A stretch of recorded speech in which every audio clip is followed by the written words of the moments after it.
Hey guys, welcome back to more r/malicious compliance neighbor Reddit stories. In today's Ripestories video, our street did not have an HOA, but our new neighbor tried to force one on us anyway, complete with $540 extortion letters in our mailboxes.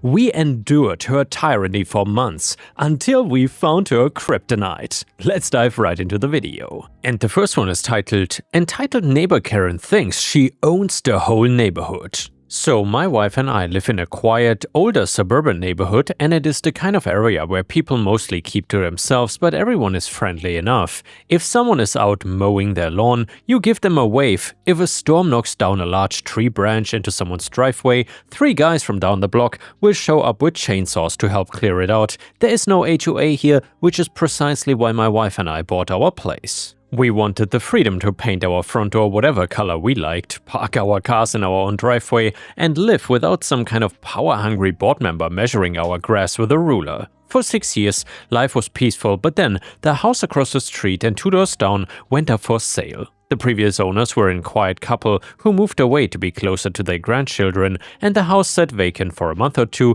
until a woman moved in. At first, nobody thought too much of it. The new neighbor was in her late 50s, wore high-visibility vests while walking her dog, and seemed extremely intense about her front yard landscaping. We figured she was just proud of her new house, but we were dead wrong. She was not just proud of her house, she felt entitled to govern the entire street and neighborhood. The first hint of trouble came on a Saturday morning. My wife and I were sitting on our front porch drinking juice and enjoying the fresh air. I noticed this woman walking down the middle of the street with a clipboard tucked under her arm. She was not just strolling though, she was inspecting properties.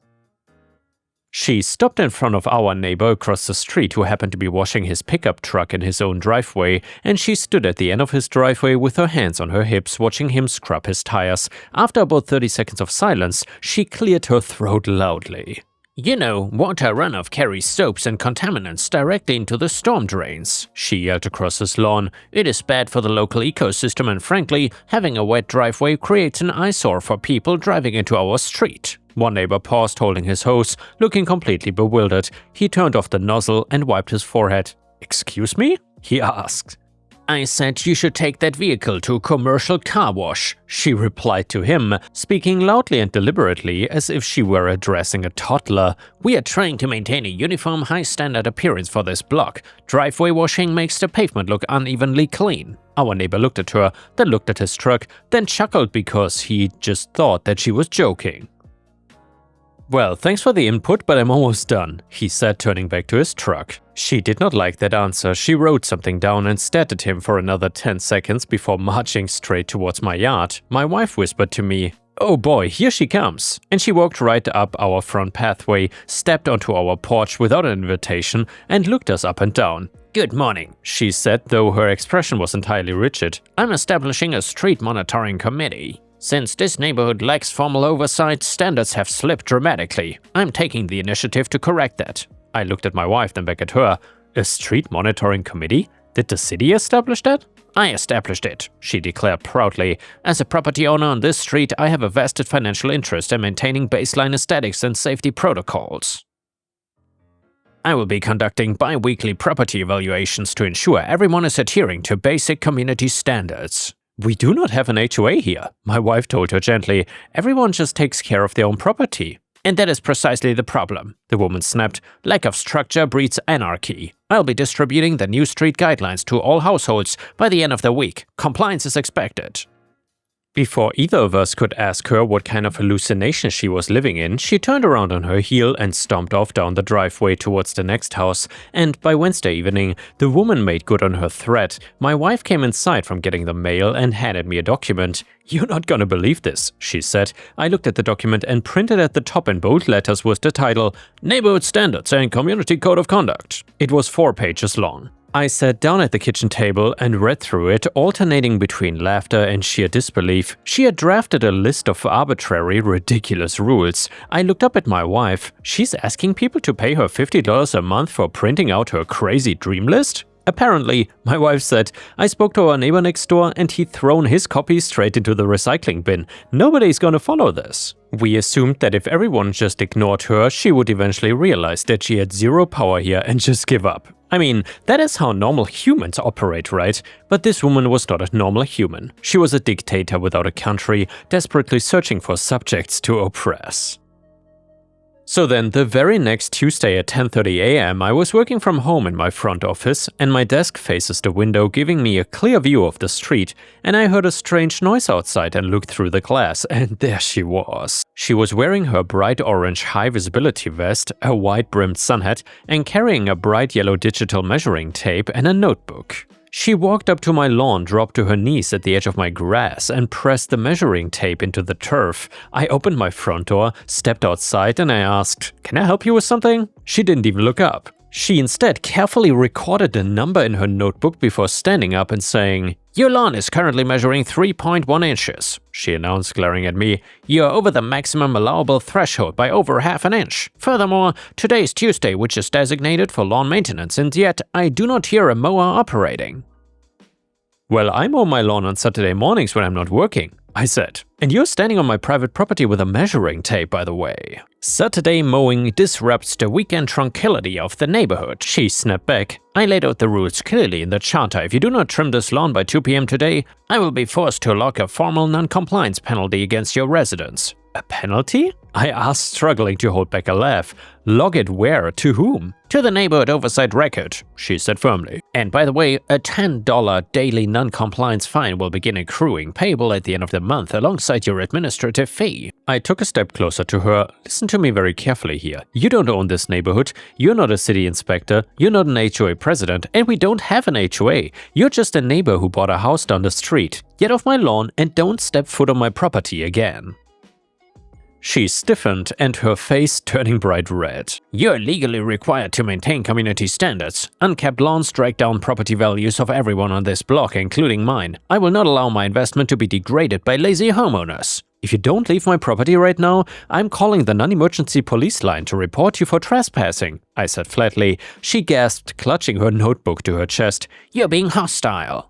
I'm trying to build a cohesive community." She stomped off down my driveway, taking massive strides, and immediately marched towards the house next door to inspect their grass. I watched as my neighbor opened his door, listened to her for about 5 seconds, then laughed right in her face and closed the door on her while she was mid-sentence.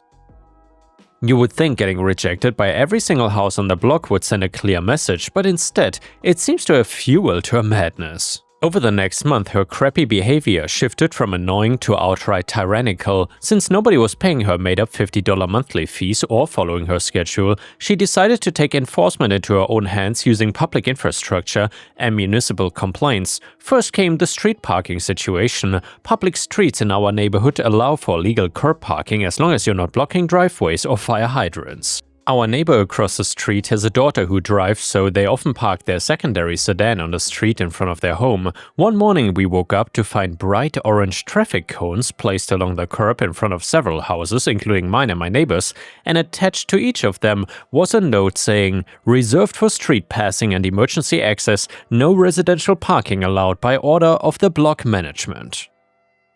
Our neighbor saw the cones, picked them up, tossed them into his truck bed, and parked his car in his usual spot. 2 hours later, the dictator came screaming down the street. She stood in the middle of the road, pointing at his car and shouting at his front windows. "You stole my traffic management equipment!" she screamed. "That is public infrastructure.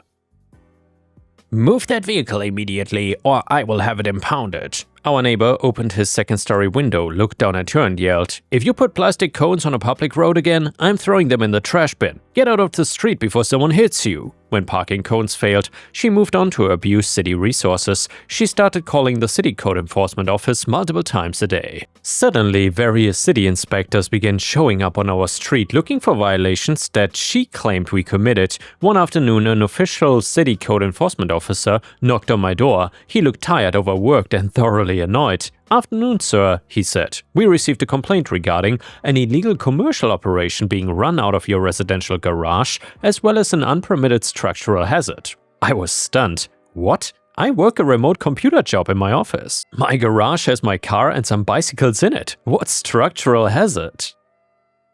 The inspector sighed and looked down at his digital tablet. "The complainant claimed that you were an illegal business in your garage and had constructed an unpermitted wooden shed that violates setback requirements." I walked him around to my backyard and showed him my tiny pre-manufactured plastic storage shed that had been sitting in the corner of my yard for 5 years, well within all legal parameters.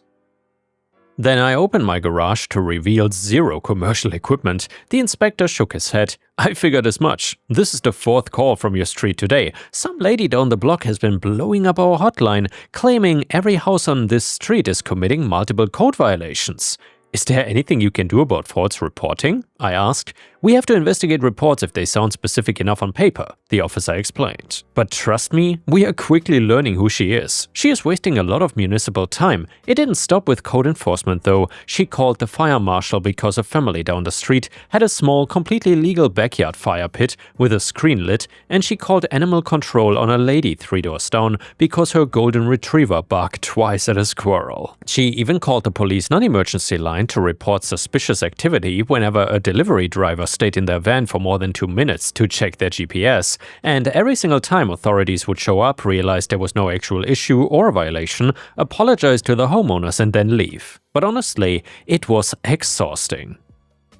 The peaceful atmosphere of our street was completely destroyed. Everyone was constantly on edge, wondering what fake complaint she was gonna fabricate next. By the 3rd month of her reign of terror, she decided she needed hard evidence to prove her absurd claims, so she turned her house into a surveillance fortress. She installed dozens of high-definition security cameras all around her house. That would have been fine if they were pointed at her own yard and driveway. However, several of these cameras were mounted on long elevated metal poles attached to her roofline. 2 of the cameras were angled directly into my front porch and living room window. Another set was pointed straight into my neighbor's fenced backyard, effectively eliminating his family's privacy while using their swimming pool. To make matters worse, she installed a massive ultra-bright LED floodlights on her corners. These lights were motion activated, but she set the sensitivity so high that a falling leaf or a slight breeze would even trigger them. Every night our street looked like a maximum security prison yard. Bright white light would beam directly into our bedroom windows at 2 in the morning, waking my wife and me up constantly. Then came the final straw, the fake fines. One Friday afternoon, almost every house on the street found official-looking envelopes tucked into their mailboxes. I opened mine, and inside was a typed sheet that said, "Notice of outstanding violations and accumulated penalties." It listed a breakdown of my so-called offenses over the past month: failure to trim lawn on designated schedule, $140, non-confirming exterior window presentation, $50, hostile verbal conduct towards block management, $200, unpaid monthly administrative fees, $150, total amount due immediately, $540. At the bottom of the page, it stated that failure to pay this amount within 7 days would result in a property lien placed against the title of the residence and escalation to legal counsel. She was actually trying to extort money from the entire street under the guise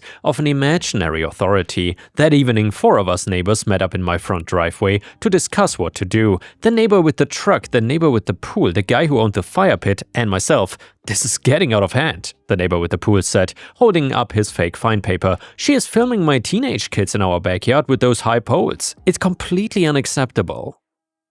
She put these in our actual mailboxes, the truck neighbor pointed out. Delivering non-postaged items into official postal mailboxes is a federal offense, isn't it? It absolutely is, I said. And claiming she can put a lien on our homes over made-up rules is fraudulent extortion, by the way. We realized that complaining to her directly was useless. Arguing with her only made her feel powerful. If we wanted to get our street back, we needed to stop playing defense and start playing offense. We needed to use the system against her legally and systematically, and we started an informal neighborhood group chat that night. All 8 households on the street joined except for hers. We named the chat group the Block Defense Committee. Our plan was simple: document everything, stop reacting emotionally, and research every single law, city ordinance, easement, and property restriction that applied to our street.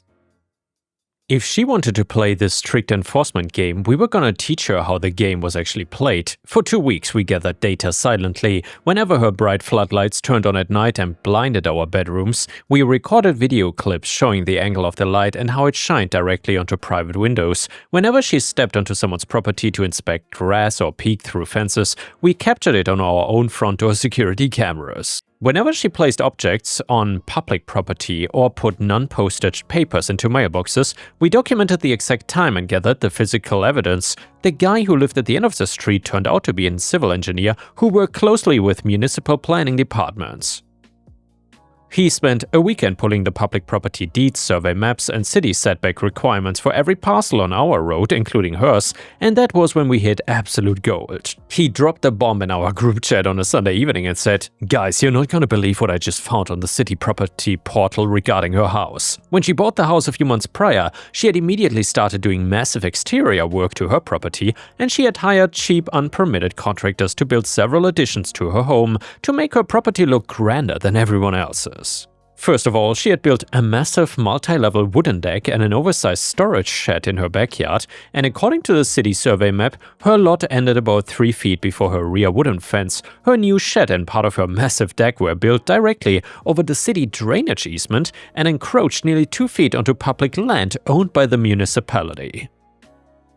Second, she had expanded her front driveway by laying down a massive concrete pad over her front yard swale so she could park her extra vehicles, and by paving over that swale, she had destroyed the natural street drainage pathway, which caused water to pool on the public road during heavy rains. Third, she had cut down 2 large mature trees near the street curb shortly after moving in because she felt like they dropped too many leaves on her yard. For context, in our city, street-side trees within the public right-of-way are strictly protected by municipal laws. Removing them without a city permit carries massive fines per tree. And fourth, her high-mounted surveillance camera poles exceeded the maximum allowable height for residential structures without a structural engineering permit, and her high-lumen floodlights violated the city lights pollution and nuisance lighting ordinance, which strictly forbids residential lighting from shining directly into neighboring living quarters. She had spent months reporting everyone on the street for fake violations, while her own property was a walking, talking disaster zone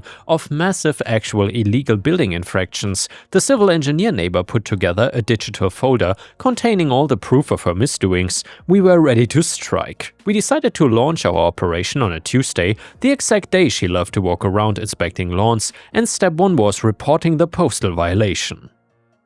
The neighbor with the truck walked straight to the local post office with this evidence, and the postal inspector took the report very seriously, as tampering with or illegally using federal mail receptacles carries strict federal administrative penalties. Step 2 was contacting the city. Instead of just making a quick phone call to a hotline or something, our engineer neighbor filed a formal comprehensive municipal code enforcement packet directly with the head of the city building inspection department, the city environmental drainage board, and the forestry commission. Step 3 was our own street-level compliance. If she wanted strict adherence to rules, we were going to give her absolute letter-of-the-law compliance that would make her life a living nightmare. In our city, it's completely legal to park vehicles on public streets as long as they are moved once every 72 hours, face the correct direction of traffic, and are within 12 inches of the curb. We coordinated through our group chat, and 5 neighbors brought out every legal vehicle they owned and parked them seamlessly along the public curb, directly surrounding her property on both sides of the street. We parked them perfectly 12 inches from the curb, perfectly spaced and completely legal. Her house was now entirely surrounded by legally parked neighborhood cars. She could barely pull her own car out of her driveway anymore without performing a 10-point turn. Next, the neighbor who owned the fire pit decided to exercise his legal right to enjoy his property, and according to city code, outdoor recreational fires using seasoned firewood are allowed between 5 p.m. and 10 p.m. as long as a fire extinguisher is within 15 feet. He started a fire every single evening at 5:01 p.m., burning perfectly legal, extremely smoky seasoned wood that blew gentle clouds of wood smoke straight towards her own upper windows. Another neighbor set up a legal, compliant amateur radio antenna in his backyard. It was fully permitted by federal guidelines and completely legal under city rules, but it was tall and bright silver, sitting right in her direct line of sight whenever she looked out her kitchen window. On Tuesday morning, right on schedule at 10 a.m., the dictator stepped out of her front door wearing her high-visibility vest. She immediately saw her house completely boxed in by legally parked cars. She gasped and marched straight towards my truck, which was parked legally on the public street across from her driveway. She started banging on my driver's side window just as I was getting out. "Move this vehicle right now," she screamed. "You're obstructing the visual continuity of my street view. I cannot see the intersection." I smiled, stepped out and shut my door. I checked the municipal code this morning. As long as I'm parked within 12 inches of the curb and facing the direction of traffic, I'm fully compliant with city law. Public streets are open to all tax-paying citizens. "I laid out clear street rules," she shrieked, her voice cracking. "No street parking." "Your rules don't exist," I replied.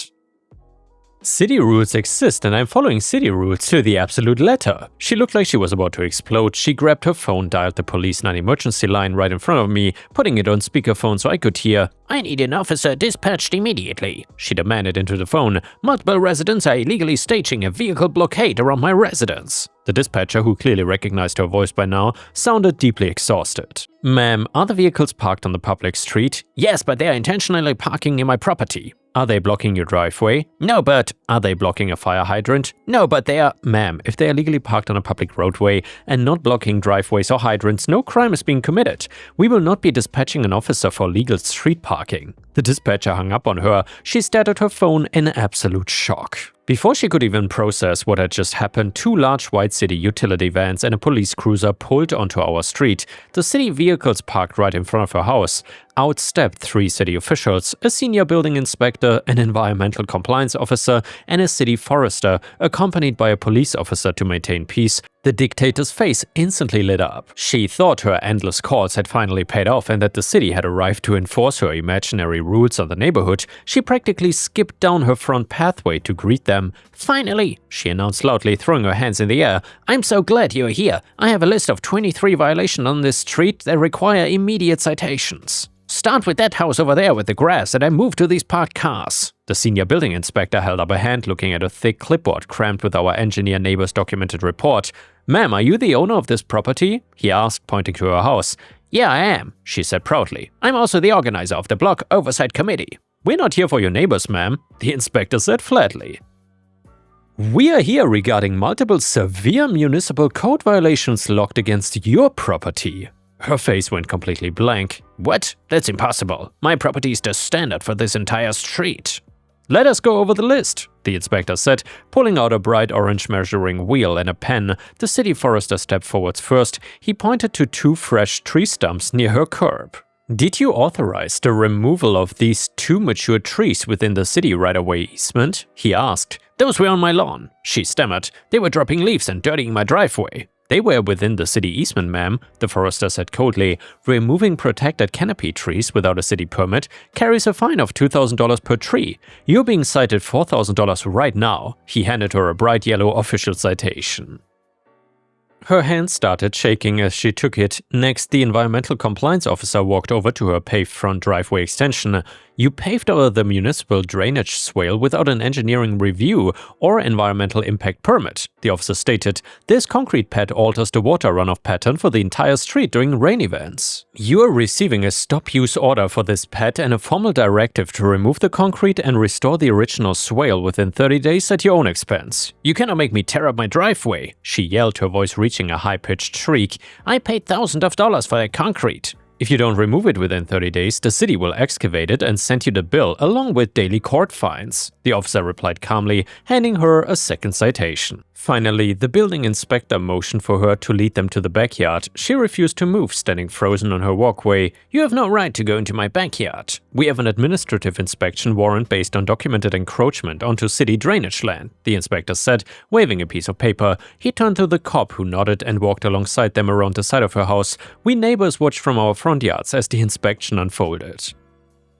You could hear her screaming from the backyard all the way down the street. "That shed is brand new. That deck is an elevated structure. You're stepping on my flowers." Well, 10 minutes later, the inspectors walked back out to the front. The senior building inspector was filling out a multi-page document. "Ma'am," the inspector declared loudly so everyone on the street could hear, "your rear storage shed and approximately 40% of your wooden deck are constructed over the municipal drainage easement and encroach onto city property. Neither structure, by the way, was permitted through our office. You're receiving an order for complete demolition and removal of the unpermitted shed and deck structure within 45 days. "Demolition?" she screamed, dropping her clipboard onto the grass. That cost me over $15,000. You also have 3 camera mounting poles that exceed residential height limits without structural permits, and your exterior floodlights violate municipal light nuisance codes. You must adjust or remove them within 48 hours or face daily fines of $100 per light.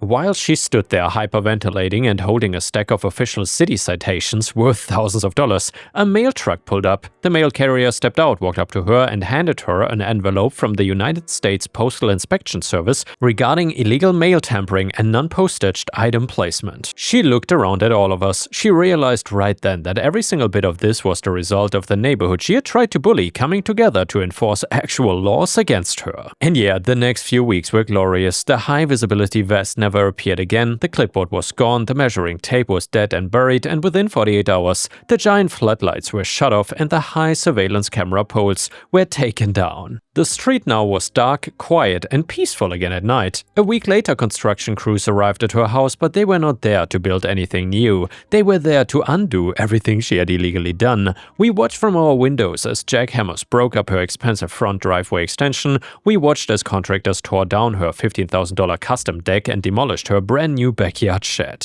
The city also forced her to hire certified landscapers to replant the 2 trees near the curb to replace the ones she had illegally chopped down. Between the city fines, the postal penalties, the cost of contractor demolition, the excavation fees, and the tree restoration costs, she easily lost upwards of $35,000 for her stunt. She stayed locked inside her house for almost a month, only coming out quickly to grab her mail or drive her car away late at night. She avoided eye contact with everyone on the block, and whenever any of us walked past her house, she would pull her curtains shut. About 6 weeks after the fateful inspection day, a large wooden sign was pounded into her front lawn, "For sale." The entire street practically celebrated this. 2 months later, a moving truck pulled up to her driveway. She spent the entire day packing her belongings into the back of the truck. She looked tired, defeated, and completely humbled. Next, we will read some of the best neighbor stories we have witnessed on Reddit in the past few years. Some of them will be new for you, some of them you might have heard before. Let's dive right in. So I'm a gamer. The term might be cringeworthy for some, but that is what I consider myself. Anyway, I have a reasonable following on Twitch where I livestream gameplays, which has allowed me to afford a great PC. For anyone reading who is not that knowledgeable about gaming and PCs, a good one is expensive, like very expensive. Mine currently comes to around $4,000, and of course anything that's on the PC, software-wise, tends to add to the value. And of course the sentimental value of owning your own PC is huge. Chances are you will have it/had parts for years and it's hard to let go of them. Anyway, expensive PC, that's all you really need to know. I guess it's also worth to point out that this PC is of course my job.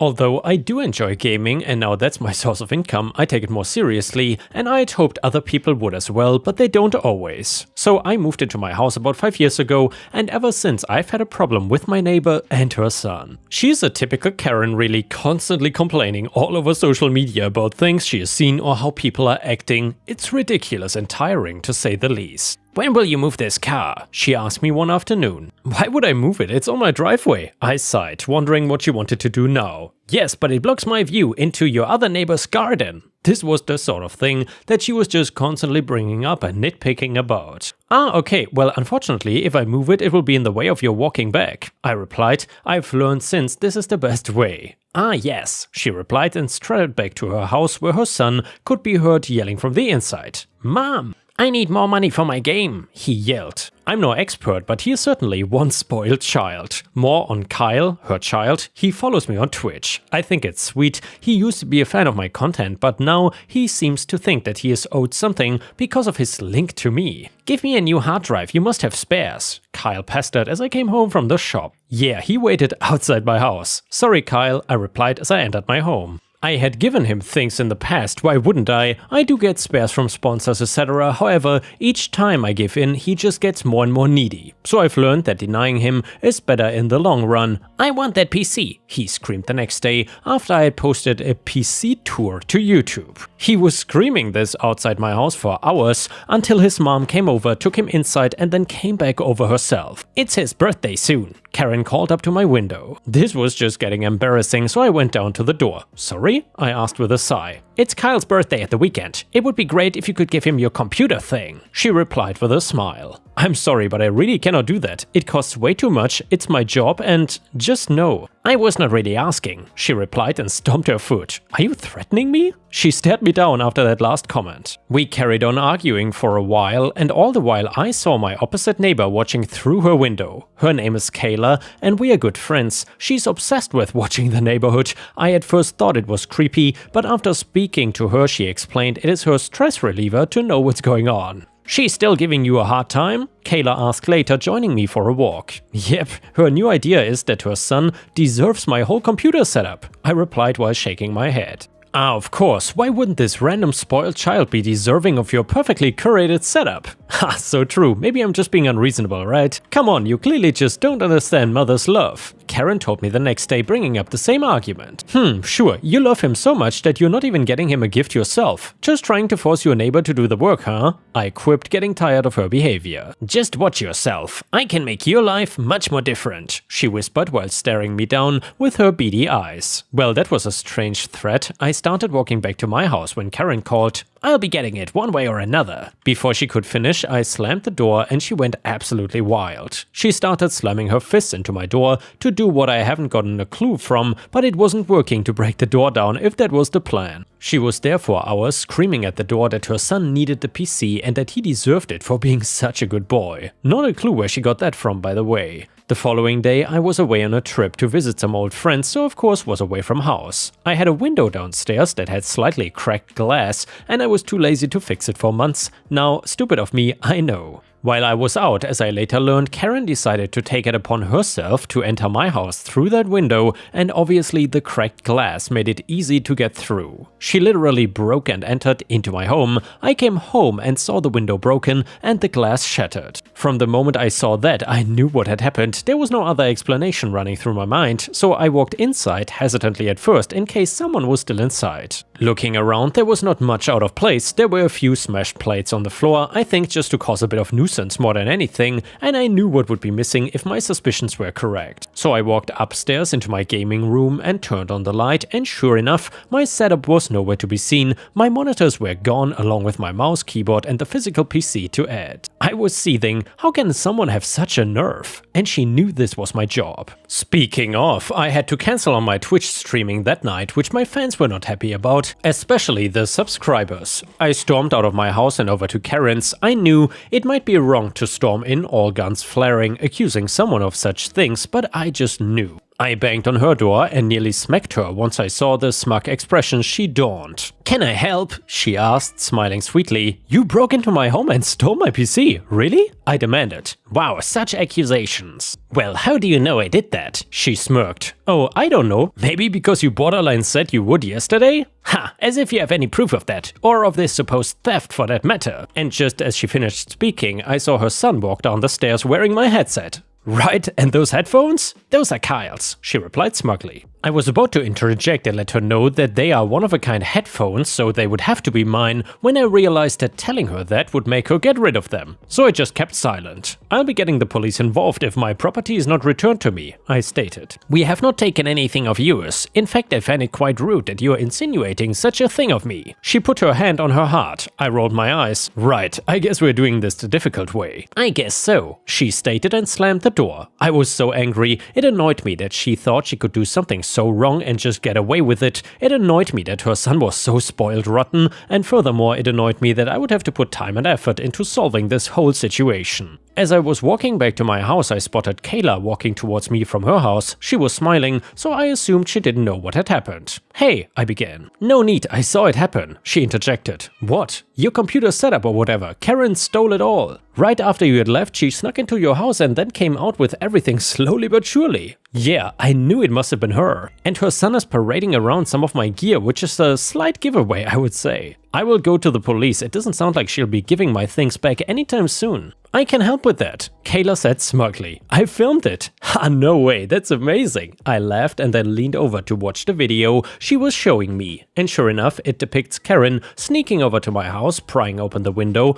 borderline snapping the hinges, and then shoving herself inside. A few minutes later, she comes out carrying my PC, and then a few more trips later and she has taken the rest of my setup. And once that's all finally done, she slinks off to her home with everything, a massive smirk on her face, and Kayla then came with me to the police station, which was super kind of her. I walked in and filed the report. We handed over the video footage, which is obviously our main evidence, and Kayla also gave a witness statement, and after that I finally accounted for everything that had gone missing. Listing it all off, the police said they would process the report and we would hear news soon.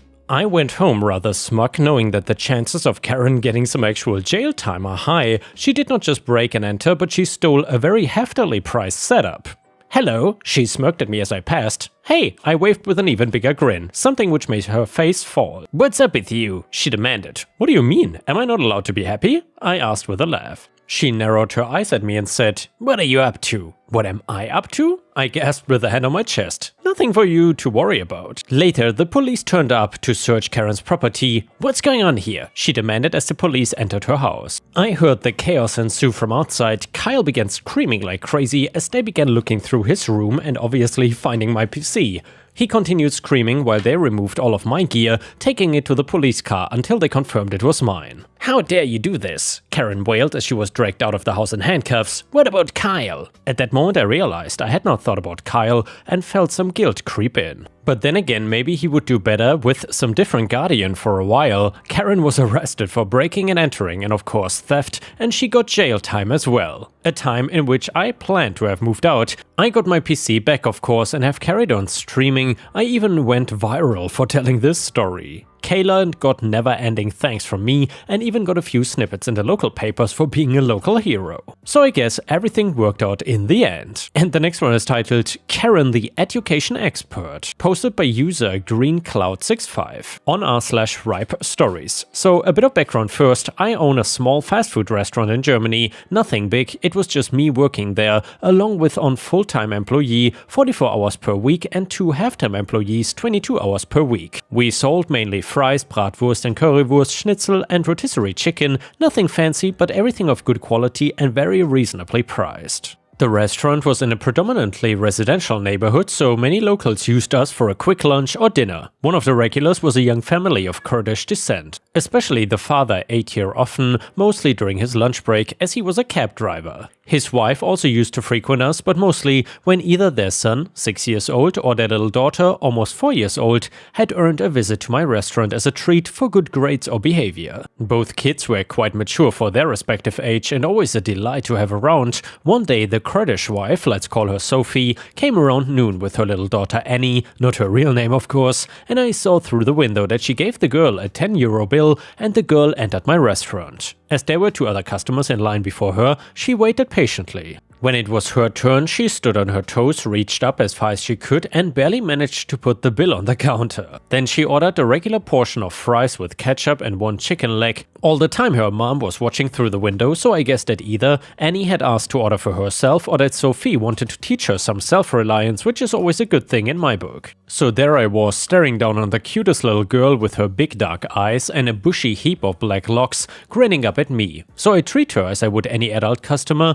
and told her the total, taking the bill and giving her the change. I also told her that the food would take a few minutes and that I would be delighted to serve her then. So now it's time to explain the restaurant layout a bit. We have not many tables, just 2 with a table running along the wall between them. All are at bar height and the 2 tables have each 3 stools. With standing customers we could accommodate up to 7 customers and even then they would be rubbing shoulders. Now, 1 table was taken by 2 regulars, workers from the supermarket across the street, and there were 2 students from the neighborhood's high school, Realschule in German, standing at the wall counter, and at the last table sat another regular, a cab driver who always seems to be a bit grumpy, but in reality is a very kind and friendly man, just in a gruff way. Since he sat alone at a table, Annie decided to climb one of the 3 stools at his table. When she sat, she introduced herself and started to chat with the grumpy guy, as only young kids can. Meanwhile, the mother, Sophie, had also entered and was waiting to order. Unfortunately, there was another customer in front of her.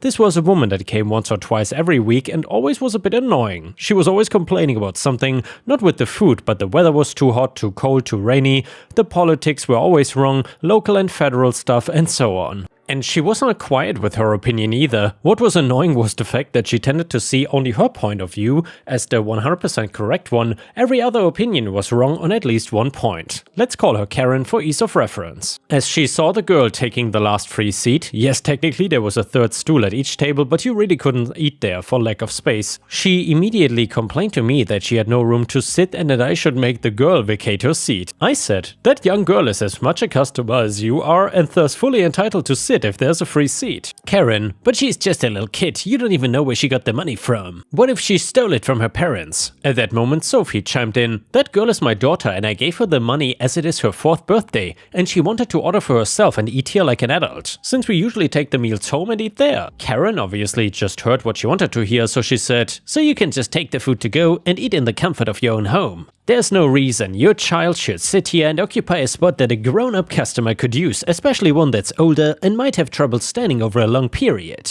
Just to clarify, Karen, though around 60 years old, my guess would not qualify as old in my book, also I know her to be of good health and having no troubles with walking, standing or other actions of the lower extremities. She now was berating Sophie. Anyway, a child should not be taught buying stuff for herself or speaking with random strangers, especially treating them like equals. Sophie now was getting angry but couldn't answer right away, mostly due to not being super fluent in German, so I stepped in as I was leaving my spot behind the counter to bring the plate with fries and chicken to the little girl, who was fortunately engrossed in telling the cab driver all about her day at kindergarten. I said in a calm voice, I would say that teaching children to behave themselves and treating others with respect also awards them the same respect by others. She paid for her food, treated me politely and friendly, so I serve her. If you don't like it, there's a McDonald's 300 meters down the road. As I said that, it must have triggered something in her. Karen swiped the plate I had just put on the table in front of any of the tabletops, sending it smashing in my glass counter, shattering the glass and showering all my trays with raw schnitzel or bratwurst and the bowls with my salad ingredients with glass shards. The sudden action also startled Annie, and she began to cry, more of shock and surprise, as she was not hurt. This caused her mother Sophie to being startled and begin fuming with anger. But before anyone could really react, the cabbie stood up, squared off with Karen, and calmly but resolutely told her to her face, I was just talking with that young lady, and she was so polite and engaging, and then came you, a middle-aged harpy, to ruin the moment, by throwing a worse tantrum than even the worst behaved kid I know could ever have. Now you owe her an apology and him, pointing at me, some recompensation for the damage you caused. I don't know what it was in this that sent Karen totally over the edge, but she suddenly started screaming, insulting everyone, making racist remarks about Sophie's and Annie's heritage, calling them terrorists and dirty Erdogan henchmen, which makes both remarks funny since they are Kurdish, and also she complains about the migrants and refugees here in Germany, stealing honest Germans their jobs and living off of their federal welfare program and so on. Basically a full-blown tirade that does not even stop as I managed to shove her out the door. In the aftermath of Hurricane Karen, the little girl just asked her mom if anything she did was wrong and that she would have even stood up and left her seat if the woman had asked nicely. Karen is now banned from my restaurant, and since we are a tightly run crew, all 4 of us know that and her face, so she could not even sneak in on my days off. And now let's move on to the next story. It starts like this. The house I live in has been around for 150 years. You astute readers out there will recognize that this is just after the end of the Civil War. My great-great-great-grandfather, I'm not usually sure how many greats, but I recently had to check my facts, built it with his own bare hands. He built it after the war had flattened all the buildings on his land. He had people coming to make offers on it, as much of the land in the area was dirt cheap after being stained with blood. He turned them all down though and brought his family back down as soon as it was standing. Now, through its century and a half, it has had a few additions and renovations. Plumbing and electricity snaked their way through the walls. All the while, its heart was kept strong. It was passed down through the generations until it fell into my father's hands. I was only the second man in my family born in a hospital, the first being my older brother, but we were no less shaped by it. Unfortunately, my brother was a victim of Vietnam, so I was the first man to graduate from college in my family. My father was a strong man in many ways. He was an only child, but he did not give his parents the time to wish that they could have had more. He worked the farm practically every day since he could walk and still found the time to woo a beautiful young wife back to the farm to help him staff it. He was firm and often strict, but you would struggle to find a better role model than him. Me and my siblings were raised on the farm as well, but he never let that let get in the way of our education as it had for him. I think this is why he kept on having kids until mom put her foot down.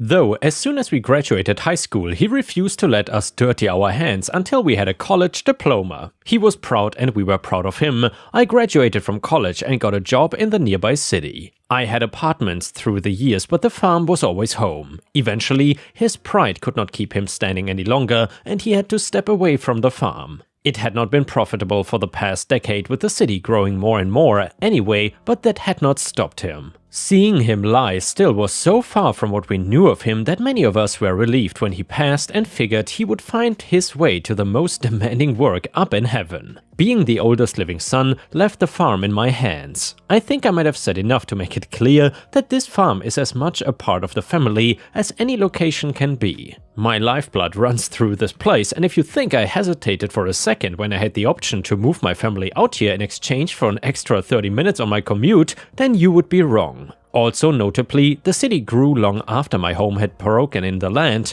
When I inherited the place, the area around me was to be the newest suburban escape from the city, a satellite town or something like that. I had my fun turning down the offers for the land and would often make a game of fighting them off. We would have a billboard with all our vanquished foes and their proposed contracts. My lawyer told me it was best to keep the document, so why not make a display? I never liked hunting, but I assume it was the same satisfaction of having a 12-pointer up on the living room wall.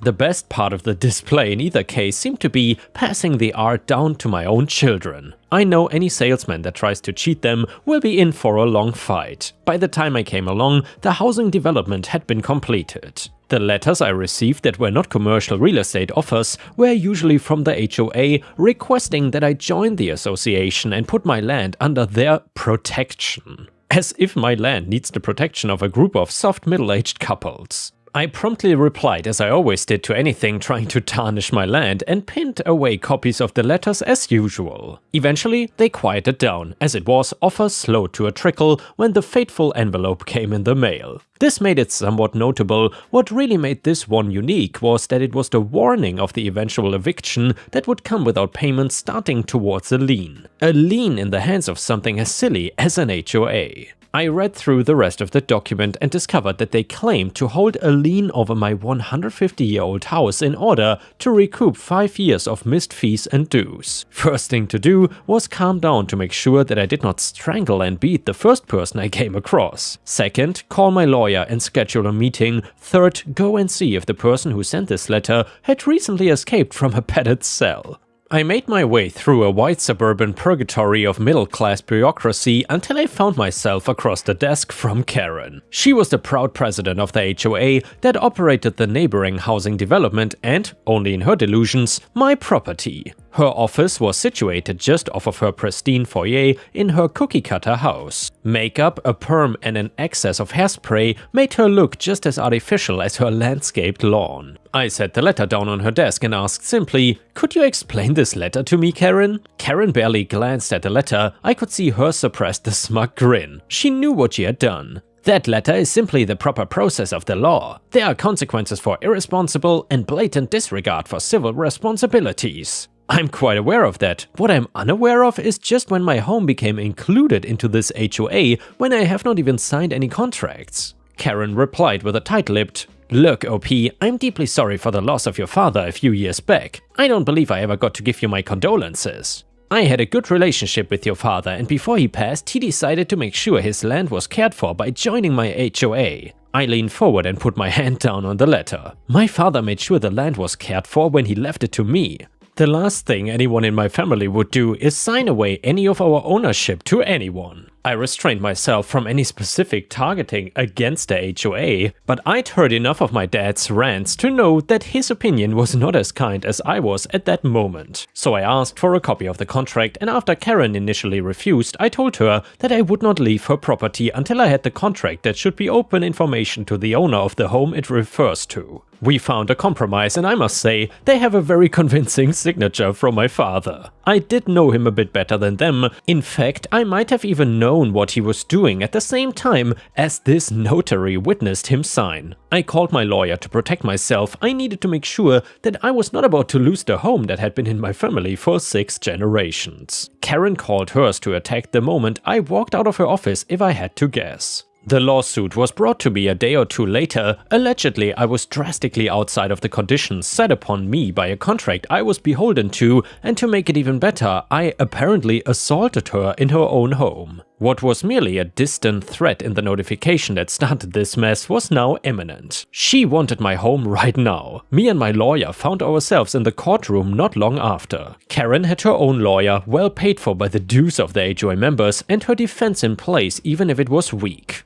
Oh, did I confuse you all with that sudden shift to her being in the chair of defense? Well, her lawsuit against me never made it to the courtroom. She brought forward the contract that my father allegedly signed and then tied many of my misdated letters of rejection to notifications of past due payments they sent to me. Finally, they revealed a notification of the lien being placed on my property after the past due payments, which did not need my assent. I replied with the information that my father was in surgery on the day he was supposedly witnessed signing the contract, and even if he had the time to sign, he would not have been in the right mind because of anesthetics. Then they saw my entire trophy cabinet displayed with copies of all my letters and the letters that had prompted them. They then settled and removed the lien. My lawyer and I decided that was too easy for Karen, so we looked into a few different state regulations that were tied to the letters, and we investigated a bit deeper. We found that the letters sent to me exceeded many of the state regulations and could be considered harassment. It did not hurt that we had evidence of documents we could prove as forged as well. We also discovered that those who were paying the dues were paying money that could be tracked to accounts Karen had control over that were not tied to the HOA. So basically, harassment, fraud, embezzlement. We had a nice little rap sheet built up when we brought her to court with criminal charges. She won't ever be in charge of anything if she makes it out of prison, and I can live with that. And yeah, Ripe stars, let's hope this Karen never gets control over a neighborhood again. She was a terrible little dictator. And now let's move on to the next story. It starts like this. There was nothing more relaxing for me than spending the Sunday afternoon by the pool with the soft spring breeze caressing my face. Now that the summer was approaching, the weather was in that middle point of not being too cold but not being too warm either. Just a perfect amount of crisp and refreshing.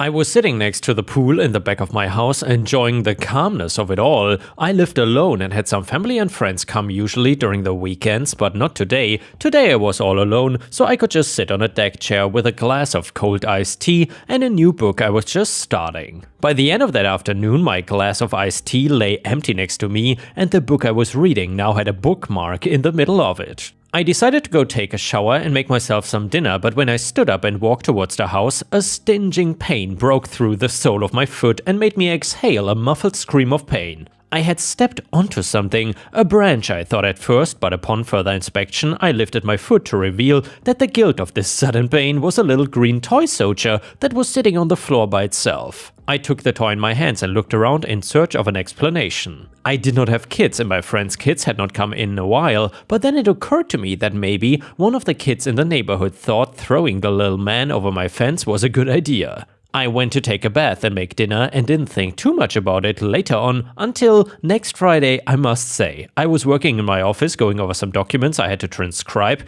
when I heard yelling and laughter coming from the bottom floor. I dismissed the sound as the windows were closed and I assumed it was the kids just down the street, but the yelling and noise would not let me concentrate on the documents, so I took a peek outside and to my surprise, there were kids inside my pool.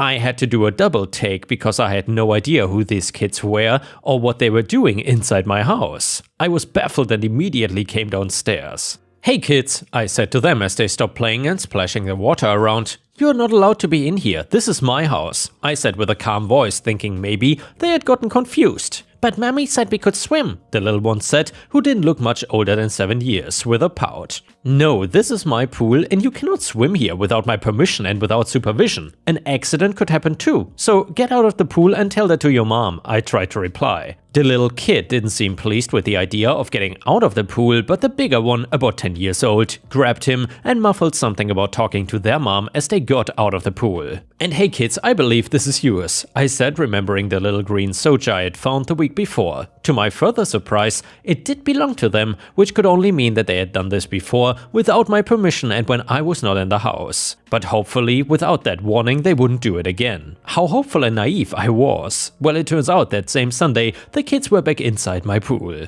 This time my calmness had disappeared, as I couldn't believe their mother would allow them to do this again after I told them to get out. "Kids, get out of my pool," I said, yelling as I sprinted to the backyard. "Mom said we could use it," the bigger kid replied, and I took a deep breath and got out of the house. It was time to stop discussing this with literal children and take the matter to the responsible one for this, their mother. Talking to my friend Charles earlier in the week, he had mentioned it must have been the new neighbors that had just moved in, as I had never seen these people in my life and I had lived in that house for the past 10 years. So I knew exactly where they lived, a couple of houses down the street. I knocked on the door furiously and a woman opened with a confused face and wide eyes. "You are…" she asked, as if she was insulted that I was interrupting her TV show that was going on in the background. "Well, miss, I'm your neighbor and your kids are in my pool on private property without any permission, and I'd already given them a warning. They are trespassing," I tried to explain to the woman, who I thought would act reasonably and get her kids back home, but boy was I wrong. She just looked at me with a superiority stare and let out a chuckle.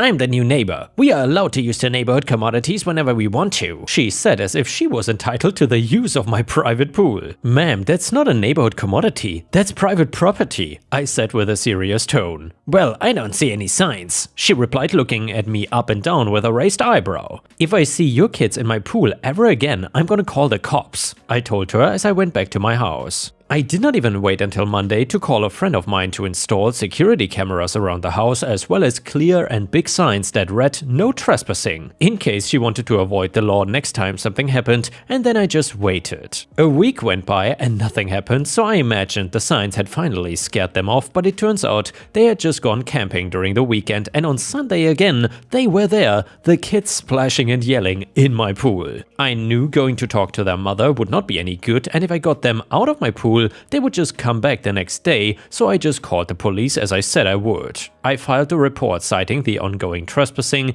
and waiting for the police to show up at her house, I could only imagine her face the moment they told her that what she was doing was wrong. I thought they might be there already in this very moment, but my thoughts were interrupted by a knock on my door. I stood up a little startled by the noise, and my confusion only grew when I heard the person on the other side say it was the police. I opened the door to the two officers standing there. One had a notepad in his hand and read, "Are you Mr. Levington?" He asked and I nodded, "Yes. Your neighbor is accusing you, Mr. Levington, of threatening and attacking her kids. Do you understand how serious that is?" The stern-sounding officer told me, and I could not believe what I was hearing coming out of his lips. I've never done such a thing. Her kids had been trespassing on my property over and over again, even after I told her so, but I had never done anything like that. "I have security cameras all over," I said, opening the door so the officers could step in. We all went to my office to check the security cameras as I was explaining the ongoing situation with her kids inside my pool without any supervision. Trespassing even after I told her this was private property. I was explaining these things when an image in the security camera caught my attention. "That's her!" I yelled as the video showed Karen also trespassing on my property and using the pool as well. Not once, not twice, but multiple days during the week after I left early in the morning to go to work. I couldn't believe how shameless she was.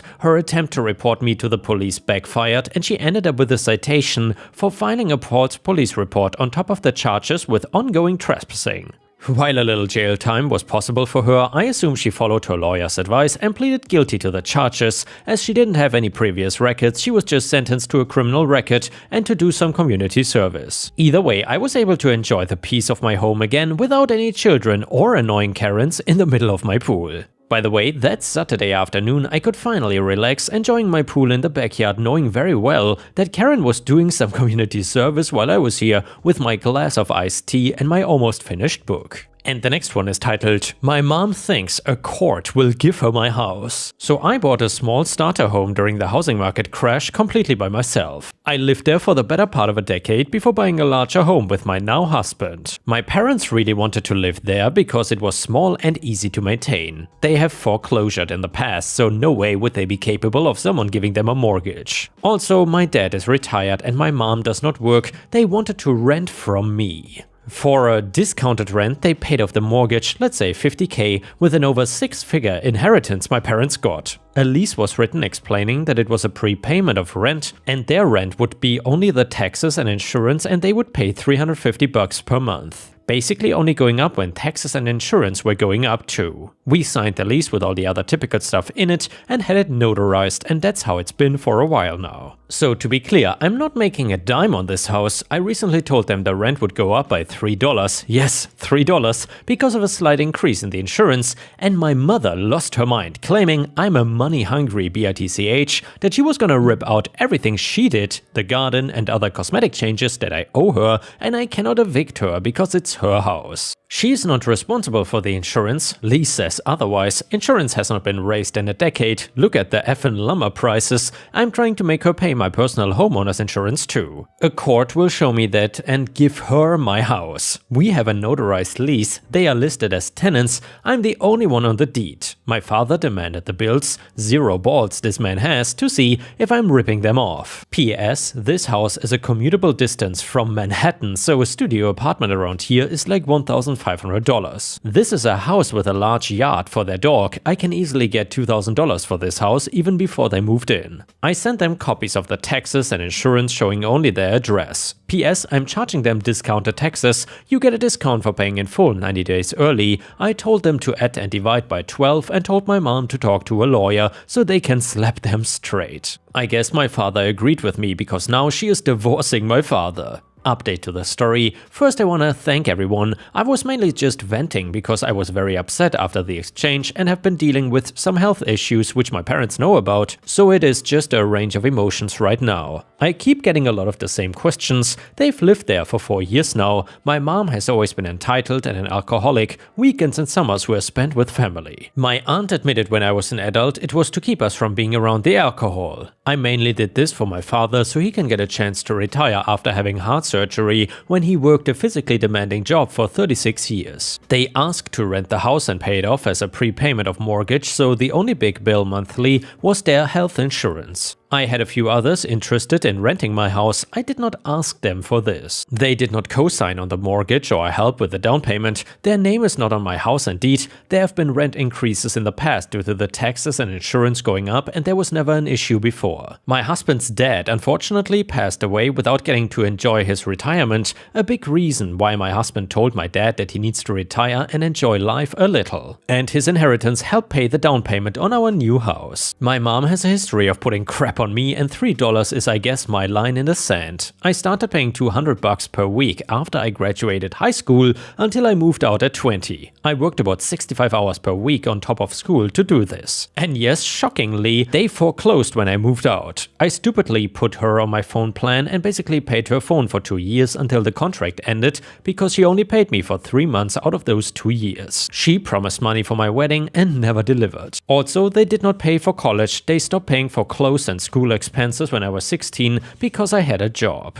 I know this is all a red flag parade, but I trusted my dad more than her, I guess, and I thought I was doing a good thing. I also want to keep this house because I love it and want to move back one day. It's just too small for us as a young family, or allow my child to live there when they go to college and want to have fun without parents hanging around or racking up dorm costs. Also, she threatens divorce all the time. I doubt she'll actually go through with it though. Update to the story. I finally have an update for you guys, so all aboard the Disappointment Express. To back up, after the divorce comment, they are not in fact getting a divorce. They went and celebrated their anniversary at a casino. I didn't speak to them for a week, and this past weekend I tried to speak to my father and get an apology, hoping he would be in a better frame of mind, but surprise, he wasn't. He doubled down with the BS, saying that they didn't realize all the stuff I put in the lease, that my house was uninhabitable when they moved in. It wasn't, and that they never would have put work into the house if they were just renters, etc. I asked them to specify and they said stuff about the garage screen door, the shed roof. My husband replaced 2/3 of it with my dad's help,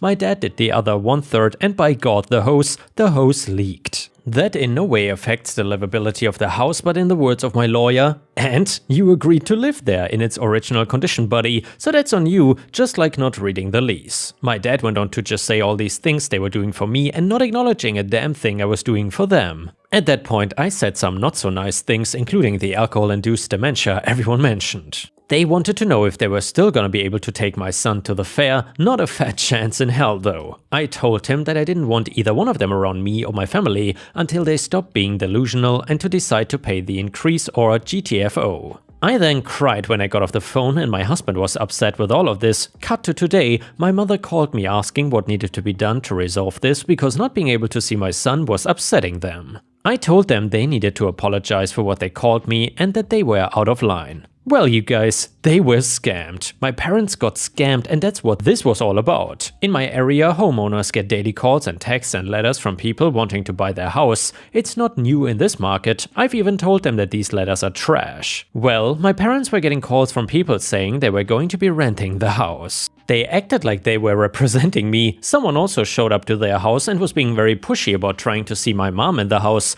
This all happened before I mentioned the rent increase. So when my mom heard rent increase, she thought these phone calls and this person was real. Like I was gonna raise the rent to something they couldn't afford and force them out. This was before I told them it was $3, but even after they thought I was throwing them out. I asked them why they didn't ask me and they said they were scared and had no place to go. I explained to them that that's not even how it works. I cannot rent a place with tenants. There's a whole legal process and they should know this. They apologized for how they acted, everything they said, and were embarrassed. They were even more embarrassed that they believed this person and are officially old people that fell for a scammer because they thought they were smarter than that.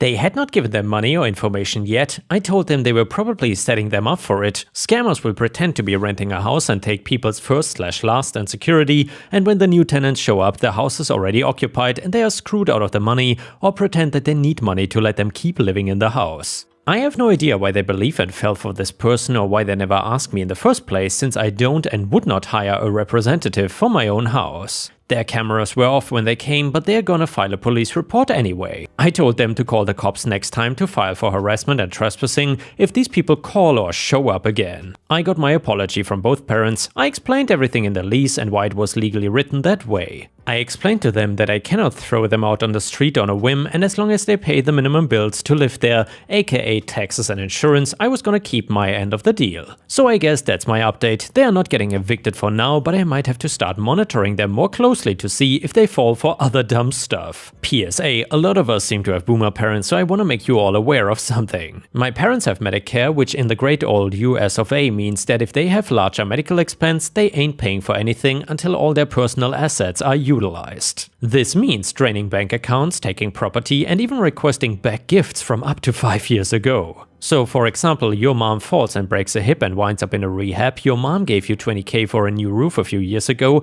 the government will demand that money before they pay for the rehab. They can take their savings and demand property in their name sold to pay for it. They legally cannot touch their car, but that's it. I know this from personal experience with a grandparent, and all of you should too, to help protect your parents. And now let's move on to the next story. It starts like this. So my father was one of those guys who was really big on buying and selling property. Not real estate exactly, just empty land, and then the buyers would build various things on it. Both commercial and residential areas, and when he died, everything got left to me. That included one plot of land in a very wealthy commercial area. I did not follow in my dad's footsteps and didn't know anything about that kind of business. What I did know was that I had a good job and I did not really need extra money from a sale or a huge plot of land for myself. If my tone is not a clear giveaway, I never had a good relationship with my father, so the fact that I got left anything was a surprise. I did not like how in this line of work so many people seem to get hurt or screwed over. It took me a while, but I figured out what I could do with that plot of land that would make me feel good about it. There was an issue in my area with too many orphaned children and the homes for them being overcrowded. I was gonna build a home on the land and then give it to that organization. Giving them the land alone would not help much, so I called and searched around for people that would volunteer time or supplies in order to build the place. That kind of thing takes a lot of time, and that meant I was away from the property and letting it sit for far too long. By the time I had most things settled and went to see the land again,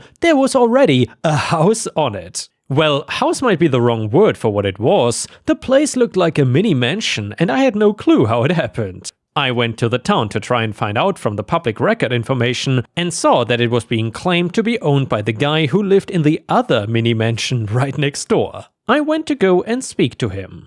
I could tell when he opened his door that he had the same look to him as my father. That look that said, "Leave me alone unless I'm gonna make money from the conversation." Neighbor, what do you want from me? Me, hey, I'm OP. I owned the property next door and couldn't help but notice that you built a house there. Neighbor, the lot was empty for a long time. Nobody was using it and it could have been making somebody money. So now I can sell it. Me, it was not your land to build on. Neighbor, look kid, I'm a lawyer and from your clothes I can tell that you don't have a name in this city. It was abandoned land, so I took it in order to preserve the neighborhood. Now get the hell off my property. Friendly guy I was dealing with. He was right, I didn't have some big name or fancy law degree like him. I knew that what he did was illegal though, and I spent the next week contacting lawyers to find one that was willing to go up against him for stealing my property. Many refused because they didn't want to be on the opposite side as him. Finally, I found a group of lawyers willing to help me that I could afford. It took time until the paperwork went through and we were actually able to get into a courtroom with a judge to argue the case. The neighbor was telling a different story than the one he told me at his front door. He said that he owned the property and before my father died he had purchased the land. He showed fake evidence of a check trying to prove that he paid for it.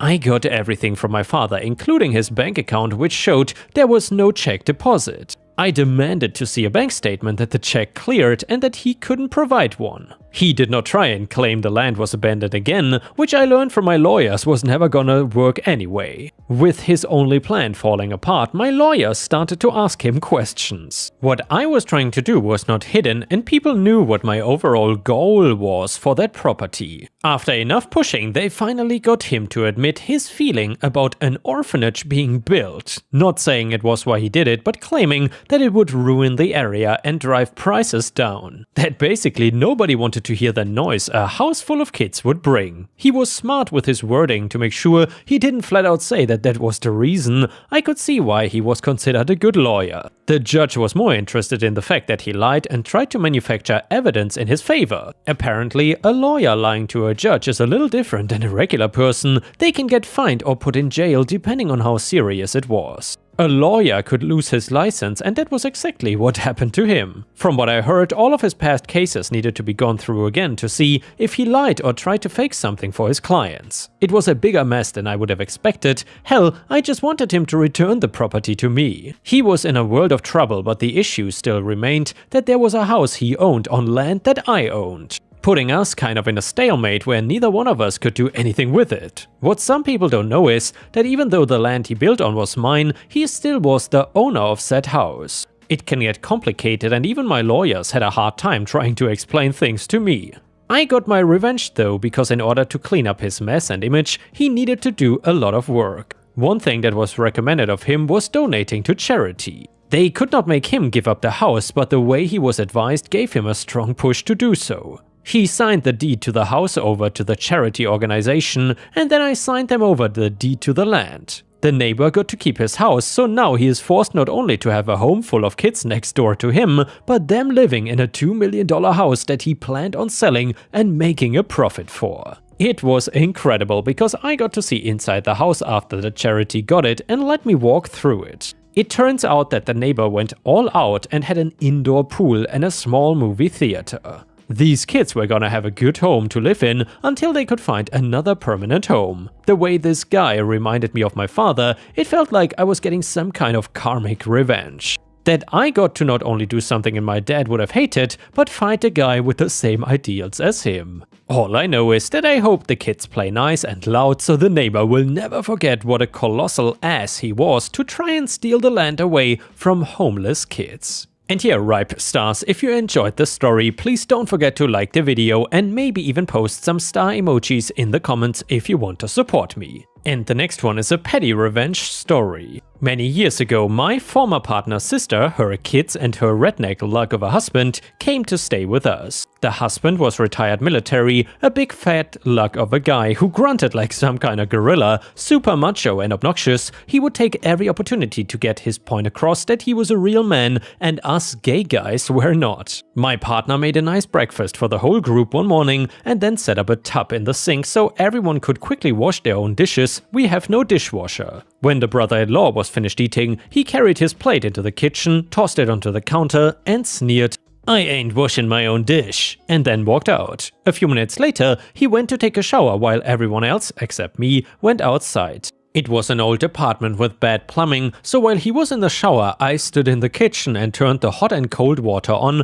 and off throughout his entire shower. I could hear him in there yelping like a little girl as he alternately got hit by scalding hot and then freezing water. When he finished and came out of the bathroom, he said, "Whoa, that shower temperature of yours is really crazy." I just smiled and said, "Oh yeah, sometimes it's like that." And the next one is another petty revenge story because I just cannot get enough of this. Yesterday I was running to the grocery store to pick up an item from the deli counter that I needed to make dinner. The line was long, so I waited for about 10 minutes. A woman and her husband saw the line, decided they didn't want to wait to put in their veggie tray order for the weekend, 5 days away, and jumped in front of me right as it was my turn. I protested politely saying, "I'm sorry, but I was actually next." They looked at me and turned back to the counter and started their order. I don't think the worker hurt me, but they certainly did. It really upset me. Why didn't I stick up for myself better? Well, my time is valuable too. Why didn't I see this coming and prevent it? Well, I was really stewing on it. In fact, I made a promise to myself to not let people treat me with disrespect and not do anything about it. I don't know why people look at me and know I won't say or do anything. So about an hour later, it dawned on me. I stood next to them while they placed their order for a vegetable tray. I heard their name, phone number, and when they planned to pick it up.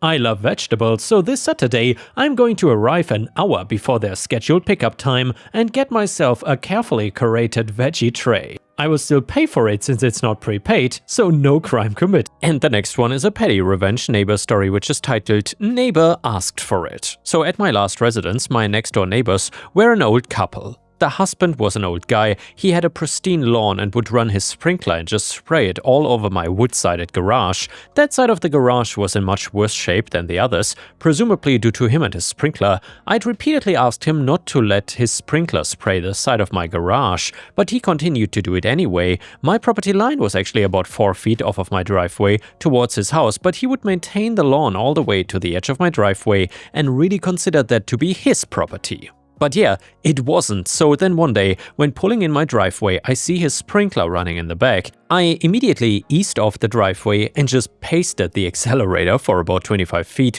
leaving a nice rut on his, or rather my, precious grass. The next day, I'm reading quietly in my living room when I hear, "What the F? That SOB!" I jumped up and pulled back the blinds to see old man Dickhead standing there, ready to have a cardiac arrest. I just smiled, waved and closed the blinds. The next day, old lady Dickhead came knocking on my door to ask why I would do such a thing, and she left agreeing that her husband would no longer run his sprinkler on my garage. By the way, I have one more stellar story where I got even pettier with this guy and forced him to put his house for sale after living there for 39 years. He ended up pulling it off the market, but I had him at the brink. And yeah guys, thanks for watching. I hope you enjoyed the video and I will see you again tomorrow.